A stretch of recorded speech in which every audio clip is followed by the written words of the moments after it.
La médiumnité contre la réalité.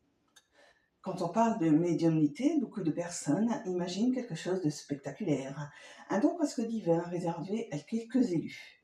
Mais comme si un médium était connecté en permanence, capable de recevoir des messages à tout moment sans effort. Mais cette vision est largement idéalisée. La médiumnité dans la réalité est beaucoup plus humaine et beaucoup plus subtile. Ce n'est pas un super pouvoir, ce n'est pas quelque chose qui fonctionne en continu. C'est une sensibilité, une capacité d'écoute de soi-même qui se développe avec le temps.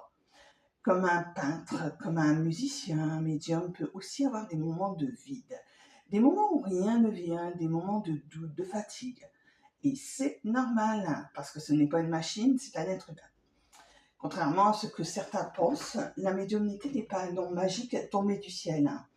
C'est quelque chose qui se travaille, qui se construit avec l'expérience, avec la pratique, avec beaucoup de remises en question et surtout avec de l'ancrage.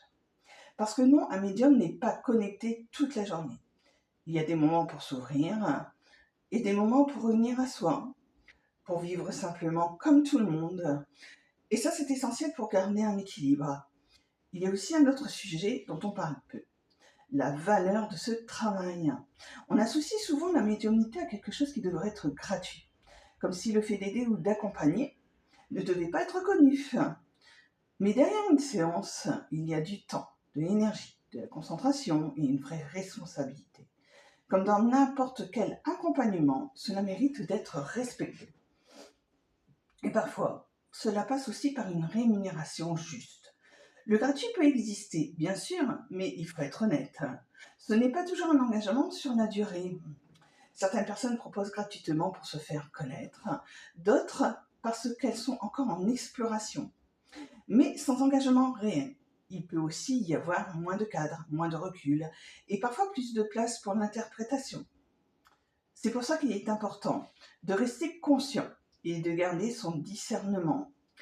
La médiumnité n'est pas une vérité absolue, c'est une perception. Et comme toute perception, elle demande humilité. Au fond, la médiumnité n'est pas quelque chose qui élève au-dessus des autres. C'est un chemin de compréhension, d'écoute et de responsabilité. Moins de spectacle et plus de présence, moins de fantasmes et plus de réalité. Et vous, quelle est votre vision de la médiumnité ?